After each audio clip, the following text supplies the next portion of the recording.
Welcome back to the channel, everybody. Today we'll be talking about dual catch can kits. I've installed a Radium Engineering. Whether they work, whether they don't work, whether you think they're worth the money, not worth the money, we'll leave that up to the interwebs and the comments section below. Today, quick overview of an already installed Radium Engineering catch can kit, and we'll check it after about 2,200 miles. We'll see if they're working. Stay tuned.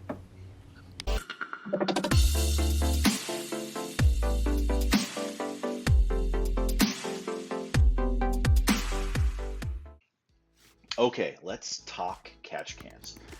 I'll leave the argument whether you need it, whether you don't need it, to the forums and the interwebs. I decided that I wanted one. I plan on keeping this truck for a long time, so I wanted a catch can. Now, I started off looking at the single catch cans, the single valve catch cans, the dual valve catch cans, then ultimately rolled into a dual catch can setup.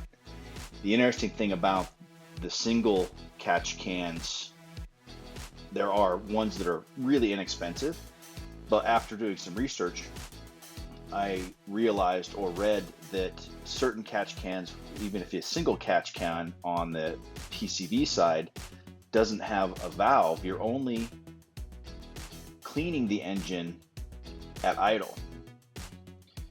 So with a single valve PCV oil catch can, the only time you're catching with your can is when the vehicle is in idle. That's not good enough. That's idle is 10% of the time. So I knew that I wanted a dual valve. The dual valve ultimately creates the right type of vacuum environment for it to both clean at idle as well at watt or wide open throttle. So the bulk of the junk is going to get caught on the PCV side. But as I read a little bit further, you also get junk on the CCV side. So I figured I'd cover all my bases and get a catch can for the CCV side too.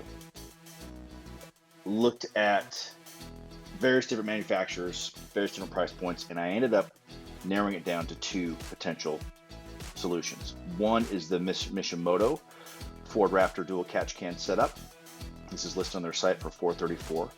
The one that I went with was this Radium Engineering dual catch can setup, which is listed for $445 from their website. Now, I was able to buy this Radium Engineering for delivered $410 through a company that I found on Throttle. So I was able to get it for less money. So the differences between the two, when I ended up narrowing it down based on the technology that I wanted dual can, then it boiled down to installation. And I was really leaning towards the Mishimoto to begin with, because it has, everything's already built. It's all set up. It's ready to go. It's plug and play. You just pull it out of the box, plug it in and go. It's a great looking system. I think it's really super clean lines. I like the design of it. The installation would be probably really straightforward. So ultimately, what I landed on, though, was this particular kit by Radium. Two reasons. One is I realized that they are a local Oregon company. They're just up outside of Portland, Oregon, and I live in Oregon, so I want to support local when I can. But primarily, I reached out to Mishimoto to ask them a question about some of this piping, because if you read on some forums, they've got an issue with some of the manufacturing. I guess the Ford made a change, and based on the schematic, some of these hoses don't either fit right, or a particular hose doesn't fit right, and it causes a check engine light, or it causes a modification, and it's not just plug and play install. So I reached out to them to ask them if they had fixed that based on what I'd read. I didn't hear back from them for 3 weeks. Well, in the meantime, I'd reached out to these guys asking about pricing and delivery and some stuff like that, and comparisons to the Mishimoto. And although I wasn't super stoked on the answer I got, they answered me the very next day. So that made my choice super easy. So I ended up going with the Radium kit, and I love it. You can see here, this is installed. This is a picture from their site, obviously. You'll see other pictures in the video of my installation. And the other thing, from an installation standpoint, there's a lot more manual labor, if you will.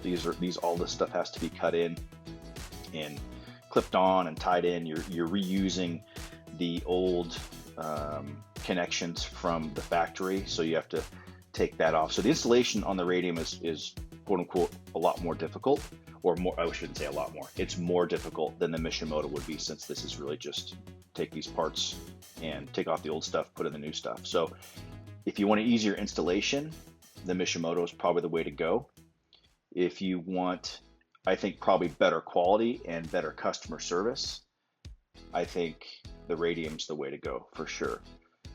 The other nice thing about the Radium that I realized after the fact, well, I knew going into it what it was, but I really like these little guys right here. Those are little dipsticks. You can actually pop those off and check the amount of fluid in both catch cans without taking off the entire bottom. To empty them, you end up taking off this lower section. But in order to, instead of having to do that every time just to check them, you can pop this little dipstick, and I'll show you that more in the video. So I didn't get this petcock drain kit, and I think I needed it. It's pretty easy to access, but ultimately that's what I went with, and that's the reason why I went with what I went with. Now back to the video.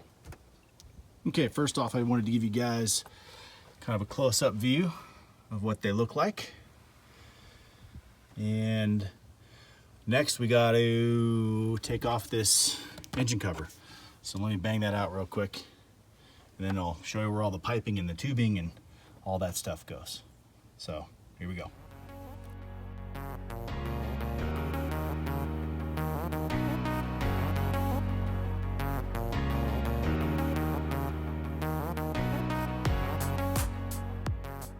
If you haven't taken your cover off yet, you're thinking it was hard plastic, you're in for a bit of a surprise. This thing's foam.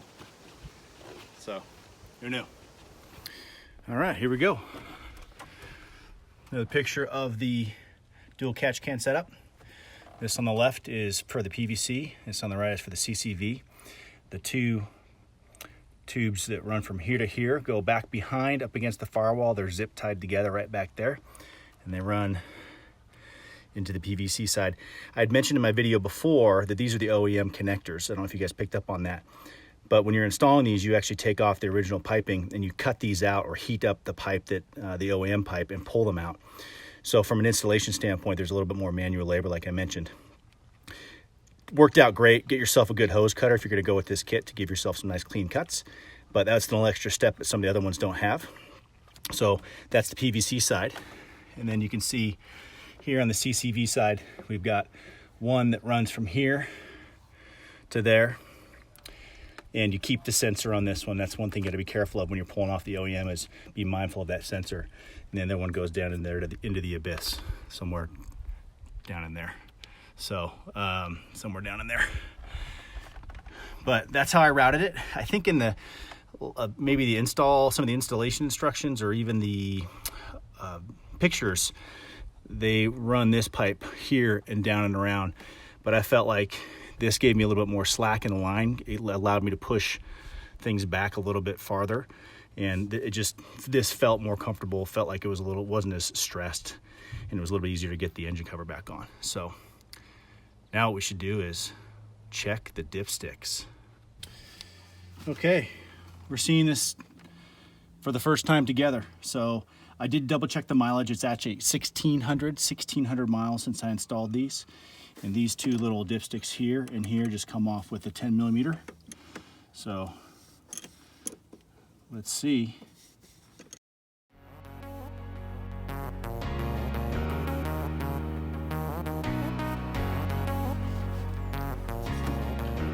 All right, here we go.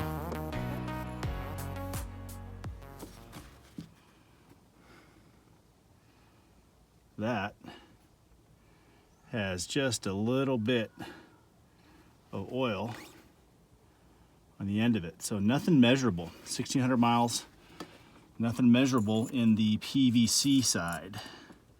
So let's now put this back on, take off the CCV, which gathers a lot less, so I don't think we're gonna see anything here.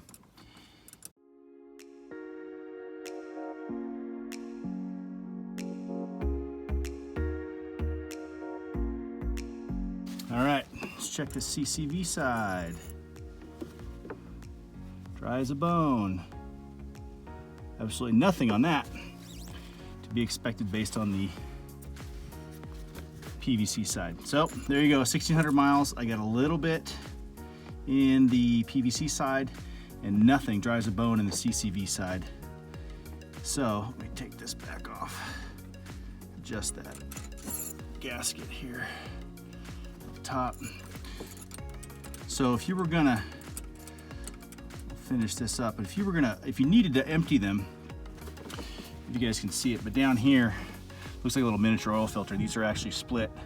There's a little seam right here that you guys can probably see, and you just spin that off like you would an oil filter, empty it out, stick it back on. So if we were getting any indication at all that these needed to be changed, I'd be spinning those off, this one, and then once you take this one off, then it's easier to get to that one. So yeah, there you go, 1,600 miles, a little bit here, nothing in the CCV. So let's put this, button this whole thing back up.